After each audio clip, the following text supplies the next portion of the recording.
আজকের খুতবায় আমি সূরাতুন নাহলের একটিমাত্র আয়াত নিয়ে কথা বলবো। সূরাতুন নাহল কোরআনের ১৬তম সূরা আর এটি ৭২ নম্বর আয়াত। আমি শুরুতেই এর অনুবাদ করছি। আল্লাহু জাআলা লাকুম মিন আনফুসিকুম আজওয়াজা, আর আল্লাহ তোমাদের জন্য তোমাদের থেকে জোড়া সৃষ্টি করেছেন। ওয়া জাআলা লাকুম মিন আজওয়াজিকুম বানিন, এবং তোমাদের যুগল হতে তোমাদের জন্য সন্তান সৃষ্টি করেছেন। ওয়া হাফাদা, এবং যারা তোমাদের সেবায় নিয়োজিত। এর অর্থ নাতি নাতনিও হয়, একটু পরে নিয়ে কথা বলছি। তাহলে এর দ্বারা সন্তান সন্ততি এবং নাতি নাতনিও বোঝায়। ওয়া রাযাকাকুম মিনাত তাইয়্যিবাত, সকল উত্তম ও পবিত্র উৎস থেকে তিনি তোমাদেরকে রিজিক দিয়েছেন। আফাবিল বাতিলি মিনুন, এত সবকিছুর পরেও কি তারা ভিত্তিহীন বাতিল জিনিসের উপর বিশ্বাস করবে? অবিনিয়ামাতিল্লাহি হুম ইয়াকফুরুন, আর আল্লাহর অনুগ্রহকে তারা অস্বীকার করবে। এই আয়াতটি মূলত আল্লাহ আযযা ওয়া জাল্লার পক্ষ থেকে একটা গভীর অর্থপূর্ণ বার্তা। আমি আশা করছি যে কয়েক মিনিট আপনাদের সাথে ব্যয় করব। এই সময়ে অন্তত আমরা আয়াতটির কিছু অংশ নিয়ে আলোচনা করতে পারবো, নিশ্চিতভাবে সবকিছু না। কোরআনের বিভিন্ন স্থানে আল্লাহ আমাদের প্রতি তার অনুগ্রহের কথা জানিয়েছেন। তিনি আমাদের চারপাশে যে সুন্দর সুন্দর জিনিসগুলো সৃষ্টি করেছেন, যা আমাদের সেবা দিয়ে যাচ্ছে বা কল্যাণে আসছে, আর আমাদের উচিত এগুলো নিয়ে ভাবা এবং এগুলোর জন্য আল্লাহর নিকট কৃতজ্ঞ হওয়া।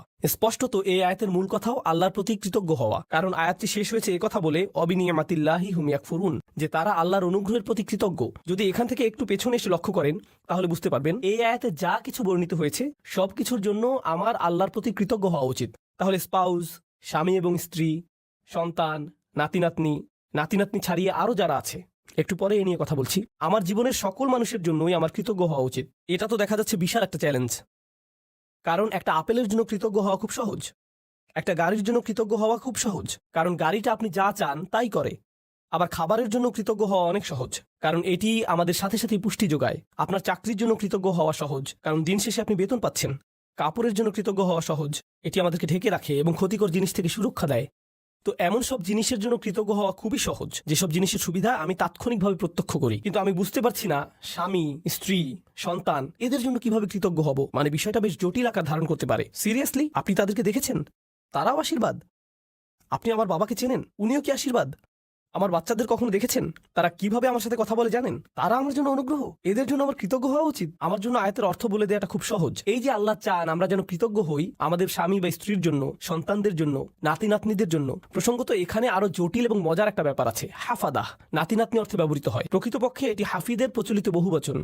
হাফিদ একবচন মানে নাতি, বহুবচন আহফাদ এবং হুফাদা, যার অর্থ নাতি নাতনিরা। আর হাফাদাহ সম্পর্কে আত-তাবারি সহ অনেকে বলেন কুল্লু মান ইউইন ওয়া ইয়াখদিম, অর্থাৎ যারাই আপনার কোনো কাজে এসেছে, যাদের সাহায্য পেয়েছেন আপনার বৈবাহিক আত্মীয়তার কারণে, এমন প্রত্যেকে যারা আপনাকে সাহায্য করেছে বা যাদের সাথে আত্মীয়তার বন্ধনে যুক্ত হয়েছেন বিয়ে করার কারণে, তারাই মূলত হাফাদায়ের অন্তর্ভুক্ত। তাই অনেক আগেই মুজাহিদ শ্বশুরবাড়ির আত্মীয়দের হাফাদায়ের অংশ বলেছেন। তাহলে এই যে কোরআনে শ্বশুরবাড়ির আত্মীয়দের নিয়েও আয়াত আছে, কারো মনে যদি জিজ্ঞাসা থাকে এ নিয়ে, ব্যাপারটা আরো জটিল আকার ধারণ করে, কারণ শ্বশুরবাড়ির আত্মীয়দের নিয়েও আমাদের কৃতজ্ঞ হওয়ার কথা। কি সিরিয়াসলি এই মানুষগুলোর জন্য এত কিছু সহ্য করার পর এদের জন্য কিনা আমাকে কৃতজ্ঞ হওয়া উচিত? এই কারণে যখন আমি বলি আমরা একটি আয়াত পড়তে পারি, অনুবাদ পড়তে পারি এবং সামনে এগিয়ে যেতে পারি, অথবা থেমে গিয়ে বলতে পারি একটু থামুন, কি এটা আমার ব্যাপারে বলছে? এটা নিশ্চয়ই অন্য কারো সম্পর্কে বলছে। তাদের নিশ্চয়ই এমন সন্তানরা আছে যাদের জন্য তাদের কৃতজ্ঞ হওয়া উচিত, কারণ তাদের বাচ্চারা ভালো। তাদের বাচ্চারা আমারগুলোর মতো নয়।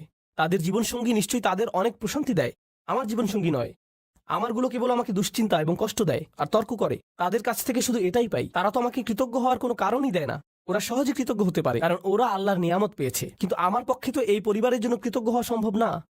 আমার জীবনে তো তাদের মতো শান্তি নেই। আল্লাহ এখানে এরকম কোনো ব্যতিক্রম তৈরি করেননি। প্রসঙ্গত তোমাদের যাদের ভালো সন্তান, ভালো নাতি নাতনি, চমৎকার শ্বশুরবাড়ি এবং অসাধারণ স্ত্রী আছে, তাদের উচিত কৃতজ্ঞ হওয়া। বাকিরা অনলাইনে অভিযোগ করতে পারো আর এই নিয়ে মিম বানাতে পারো। না, এভাবে কোনো পার্থক্য করা হয়নি। এটা সবার জন্য বলা হয়েছে। আমরা যদি ব্যাপারটা নিয়ে আরেকটু গভীরভাবে চিন্তা করি, নবীদের জীবনী অধ্যয়ন করলে আমরা দেখব অনেক নবীদের স্ত্রীরাই তাদেরকে কষ্ট দিয়েছেন। যেমন নূহ আলাইহিস সালাম, লূত আলাইহিস সালাম। কিছু নবীদের সন্তানেরা তাদের কষ্ট দিয়েছেন, যেমন নূহ আলাইহিস সালাম, ইয়াকুব আলাইহিস সালাম। তাদের সন্তানেরা কষ্ট দিয়েছেন। ইব্রাহিম আলাইহিস সালাম আশঙ্কায় ছিলেন যে তার নাতিরা বা ভবিষ্যৎ প্রজন্ম শিরকে লিপ্ত হবে, আর এটাই সত্য হয়েছিল ইব্রাহিম আলাইহিস সালামের বংশধরদের নিকট থেকে। তো এগুলো সবই বাস্তবতা। আল্লাহর চাইতে বাস্তবতা সম্পর্কে বেশি কেউ জানে না। আর সেই রবই এই আয়াতের শেষে আমাদের কৃতজ্ঞতা প্রকাশ করতে বলেছেন। তাই আজকের খুতবায় প্রথমে আমি আপনাদের কাছে ধাঁধার মতো প্রায় ব্যাপারটা বর্ণনা করতে চাচ্ছি, কিভাবে আমরা এর সমাধান করব বা কিভাবে আমরা এর প্রকৃত অর্থ বুঝব। কারণ আল্লাহ আযযা ওয়া জাল্লা আমাদের আদেশ করছেন বা তিনি মূলত অভিযোগ করছেন যে আফালা ইয়াতাদাব্বারুনাল কুরআন আম আলা কুলুবিন আকফালুহা, তারা কি কোরআন নিয়ে গভীরভাবে চিন্তা করে না? নাকি তাদের অন্তরে নিজস্ব তালা পড়ে গেছে যে যদি আল্লাহ যা বলেছেন তা নিয়ে চিন্তা করতে অপারগতা জানাই এবং গভীরভাবে না ভাবি তাহলে সম্ভবত আমার অন্তরে হয়তো এখনো কোনো তালা পড়ে আছে, হয়তো আমি মন দিয়ে বিষয়টা ভাবছি না, নিজের জীবনে এর বাস্তব প্রয়োগ ঘটাচ্ছি না, ফলে এর গভীর অর্থ আমি বুঝতে পারছি না। আমি দোয়া করছি আমরা তার আয়াত নিয়ে গভীরভাবে চিন্তা করার সময় তিনি যেন আমাদের সবার অন্তরের তালা খুলে দেন। এখন আসুন আমরা আবার আয়াতে ফিরে যাই, এর শেষাংশে একটু মনোযোগ দেই। তিনি বলেছেন, আফা বিল বাতিলি মিনুন অবিনিয়ামাতিল্লাহি হুম ইয়াকফুরুন। তারা কি মিথ্যায় বিশ্বাস করবে? আশ্চর্যজনক একটা বাক্য, তারা কি মিথ্যায় বিশ্বাস করবে? এমন আয়াতের ক্ষেত্রে আপনি কল্পনা করতেন যদি আয়াতের শুরুটা শিরক বা মিথ্যা প্রভু নিয়ে হতো এবং বলা হতো যে তারা আল্লাহ ছাড়া অন্য কারো ইবাদত করে, এরপর তারা বাতিলে বিশ্বাস করে, এমন একটি জায়গায় আলোচনাটি যথোপযুক্ত ছিল। কিন্তু আলোচনাটি এরকম নয়। কথাটা এমন ছিল যে তিনি তোমাদের মধ্য থেকে তোমাদেরকে দিয়েছেন স্ত্রী, সন্তান, নাতি নাতনি, শ্বশুরবাড়ি, বড় পরিবার এবং যারা তোমাদের সহযোগিতা করে এসব, এবং তারপর বলা হলো এরপরও কি তারা বাতিলকে বিশ্বাস করবে? সুবহানাল্লাহ, এ কথাটা এখানে কেন? তো আরেকটা ধাঁধা, আমি একটা ধাঁধার উপর আরেকটা ধাঁধা যোগ করছি, তাই না? তারা কি মিথ্যায় বিশ্বাস করবে? এখানে মিথ্যার বিপরীত হলো সত্য, তাই না? আফাবিল বাতিলি ইউমিনুন অবিল হাক্কি হুম ইয়াকফুরুন। তারা কি মিথ্যায় বিশ্বাস করবে আর সত্যকে অস্বীকার করবে? কারণ মিথ্যার বিপরীত হলো সত্য। কিন্তু আল্লাহ সত্য শব্দটি বলেননি, বরং তিনি বলছেন আল্লাহর অনুগ্রহ। তিনি আল্লাহর অনুগ্রহ বলছেন এর পরিবর্তে। আর যদি আপনি আল্লাহর অনুগ্রহ শব্দটির বিপরীত শব্দ নেন, নাকবা, তখন এর অর্থ দাঁড়াবে তারা কি কাঠিন্যতায় বিশ্বাস করবে? তারা কি এমন জিনিসের উপর ঈমান আনবে যা তাদেরকে কষ্ট দেয়, মাসায়েব? আর তারা কি আল্লাহর অনুগ্রহ অস্বীকার করবে? হয় আপনি সত্যের বিপরীতে মিথ্যা বলবেন, না হয় অনুগ্রহের বিপরীতে কষ্ট। অথচ আল্লাহ কিন্তু এভাবে বলেননি, তিনি এগুলোকে একত্রিত করেছেন। আর আয়াতের মূল অর্থ বোঝার জন্য আমরা এখান থেকেই শুরু করব। সচরাচর ভাষা ব্যবহারে আমরা কোনো শব্দের সরাসরি বিপরীত শব্দ ব্যবহার করি। দিন রাত, ভালো মন্দ, এগুলো সরাসরি বিপরীত। কিন্তু কোরআনে আল্লাহ মাঝে মাঝে একটু জটিল বিপরীত ব্যবহার করেন। তিনি এভাবে বলেন না যে এর বিপরীত বি। তিনি বিপরীত বোঝাতে এমন ভিন্ন আঙ্গিকে আমাদের চিন্তা করান যা একমাত্র তিনিই পারেন। এখানে আল্লাহ আপনাকে আমাকে শেখাচ্ছেন যে এই আয়াতে মিথ্যার বিপরীত হলো আল্লাহর অনুগ্রহ, সত্য নয়। আর আল্লাহর অনুগ্রহ মূলত সত্যের বিকল্প হিসাবে ব্যবহৃত হয়। এই ধারণাটি খুবই শক্তিশালী। সত্যের আরবি হলো হক, আবার হক এর অর্থ উদ্দেশ্যপূর্ণ। তাই হক অর্থ কেবল সত্য নয়, উদ্দেশ্যপূর্ণও হয়। যেমন আল্লাহ বলেন, খালাকাস সামাওয়াতি ওয়াল আরদা বিল হক। তিনি বিশেষ উদ্দেশ্যে আকাশসমূহ এবং পৃথিবী সৃষ্টি করেছেন। এখানে উদ্দেশ্য বোঝাতে কোন শব্দটি এসেছে? সত্য, হক। সুতরাং হক শব্দের দুইটি দিক আছে। তো আসুন এই আয়াতটি এই দৃষ্টিকোণ থেকে চিন্তা করি। এই যে আমার অবাধ্য সন্তানেরা, আমার ছেলে আমার সাথে তর্ক করে, আমার মেয়ে আমার সালামের জবাব দেয় না, আমার নাতিরা আমাকে ভুলে গেছে, আমার স্ত্রী আমাকে কেবল অসম্মান করে, আর অন্যদের কাছে আমার দুর্নাম করে বেড়ায়। আল্লাহ বলছেন তিনি এই সব কিছুই দেখছেন, আর আমি দেখি সমস্যা। কিন্তু আসলে এরকম জটিল সম্পর্কের মধ্যেও একটা নিয়ামত আছে। আর সেই নিয়ামত বা কল্যাণ তাদের কাছ থেকে আসছে না। এই কল্যাণ কেবলই আল্লাহর কাছ থেকে আসে। তাদের কাছ থেকে শুধু কষ্ট আসে, কিন্তু সেই কষ্টের পেছনে যে প্রজ্ঞা, যে কল্যাণ আছে, তা শুধুমাত্র আল্লাহর পক্ষ থেকেই আসে। তাই আল্লাহ বলেননি অবিনিয়ামাতি হুম ইয়াকফুরুন, তিনি বলেছেন অবিনিয়ামাতিল্লাহি হুম ইয়াকফুরুন। তিনি নিয়ামাকে তার নিজের সাথে সম্পৃক্ত করেছেন। তিনি নিয়ামতকে যুক্ত করেননি তাদের সাথে, করেছেন নিজের সাথে। তাই আমরা এখন গভীরভাবে চিন্তা শুরু করা উচিত। পরিবারের ভেতর যত ঝামেলাপূর্ণ কথাবার্তা হয়, যত ঝামেলাপূর্ণ পরিস্থিতি আমাকে মোকাবেলা করতে হয়, সবগুলো নিয়ে। তাই আমরা একটু পেছনে সরে এসে আমাদের দৃষ্টিভঙ্গি বদলাবো নিজেদের পরিবার নিয়ে। কারণ এই আয়াতটি আমাদের বৃহত্তর পরিবার সম্পর্কেই। মূলত বেশিরভাগ মানুষের ক্ষেত্রেই যদি জীবনের কিছু নিয়ে অভিযোগ করার থাকে, অর্থনৈতিক বা স্বাস্থ্যগত ব্যাপার ছাড়া যদি তাদের জীবনে কোনো মানুষ নিয়ে অভিযোগ করার থাকে, সেই মানুষটি সম্ভবত নিজ পরিবারের কেউ। জীবনের অধিকাংশ নাটকের অবস্থান এখানে। জীবনের সকল চাপের উৎপত্তি এখান থেকেই। ফোন আসলে ফোনের কাছে যাবার আগেই আপনি বলে ওঠেন, আল্লাহ তার কল যেন না হয়। মনোবল শক্ত করে নিচ্ছেন আগে থেকেই। অথবা কোনো বিয়েতে বা অনুষ্ঠানে গিয়ে আপনি ভালো সময় কাটাচ্ছেন, হঠাৎ আপনার স্ত্রী আপনার দিকে তাকালো বা আপনি তার দিকে তাকালেন। স্ত্রী ভাবতে লাগলো, ওহো আজকে আমার খবর আছে। বাড়ি ফেরার জন্য গাড়িতে ওঠা মাত্রই তিনি বকাঝকা শুরু করবেন, পরিস্থিতি ভালো মনে হচ্ছে না। পরবর্তী ঝগড়া শুরু হওয়ার আগেই যেন দাঁতে দাঁত চেপে প্রস্তুতি নেওয়া শুরু করলেন। জানেন, সম্ভবত ব্যাপারটাকে অন্য দৃষ্টিকোণ থেকেও দেখা যায়। সম্প্রতি আমাকে একজন একটা প্রশ্ন করেছেন। আজকের আয়াতটি ভালোভাবে বোঝার জন্য এটি একটা উদাহরণ হতে পারে। মা আর মেয়ের মধ্যে ফোনে কথা হচ্ছে। মা বলছে, জানো তোমার অমুক কাজিন, আমরা তার নাম দিলাম কাজিন এ, তোমার কাজিন এ সবসময় কাজিন বি সম্পর্কে বাজে কথা বলে। তার সমস্যাটা কি? কেন সে সারাক্ষণ কাজিন বি সম্পর্কে মন্দ কথা বলে? মেয়ে বলল, এটা নিয়ে চিন্তা করো না মা, সে তার ভালো ভালো আমলগুলো তাকে দিয়ে দিচ্ছে।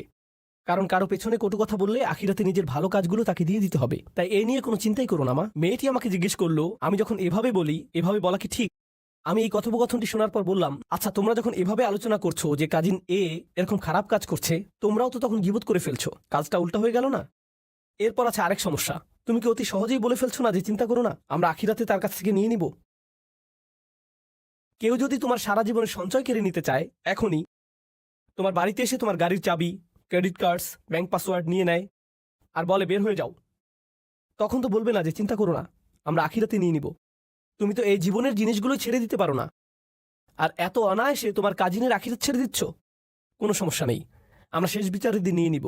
হয়তো আমরা একটু পেছনে সরে এসে বলতে পারতাম, না নিশ্চয়ই এই বিরোধের কোনো কারণ আছে, আমাদের এই চ্যালেঞ্জটাকে নিয়ে একটু নিয়ামতে পরিবর্তন করে ফেলতে হবে, কারণ আল্লাহ এই সম্পর্কগুলোকে বলেছেন নিয়ামত। আমার ছেলে, আমার কাজিন, আমার পরিবার, আমার শ্বশুরবাড়ি, এগুলো কেবল আছে মানেই নিয়ামত নয়, কেবল তাদের থাকাটাই নিয়ামত নয়। স্পষ্টরূপেই এখানে শুধু তাদের বর্তমান থাকার কথাই বলা হচ্ছে না, তাদের সম্পর্কটা আমার সাথে কতগুলো অভিজ্ঞতার সমষ্টি, কতগুলো কথোপকথন এবং আদান প্রদানের সমষ্টি। কিভাবে আমি একে একটি নিয়ামতে পরিণত করব? মা, কখনো জানতে চেয়েছো আমার কাজিনের এত রাগ কেন? নিশ্চয়ই কিছু ঘটেছিল।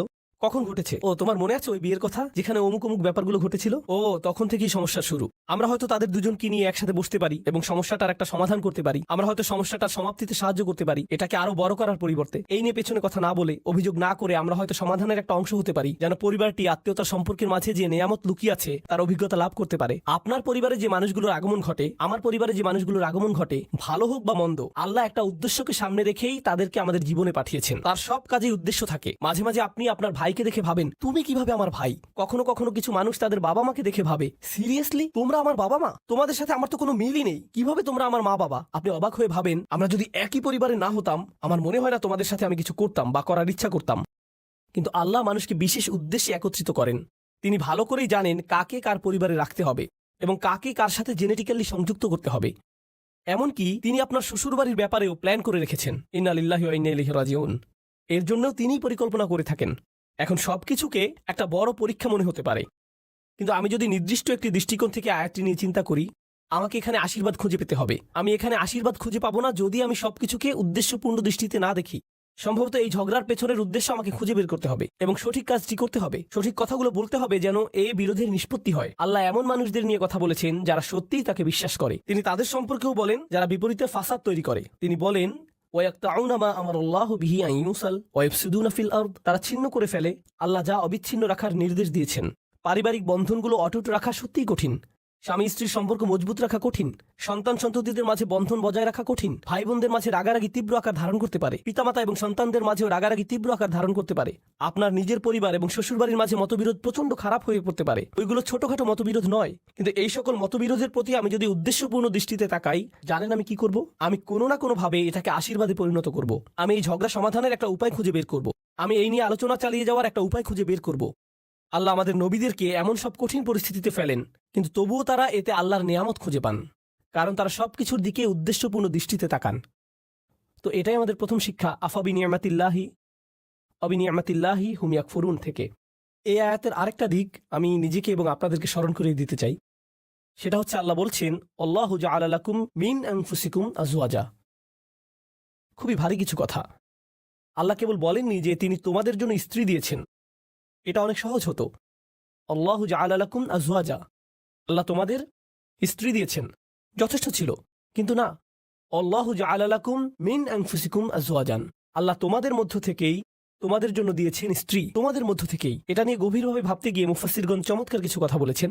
এই আয়াতে তোমরা কারা? আপনি, আমি, আমরা মানুষ।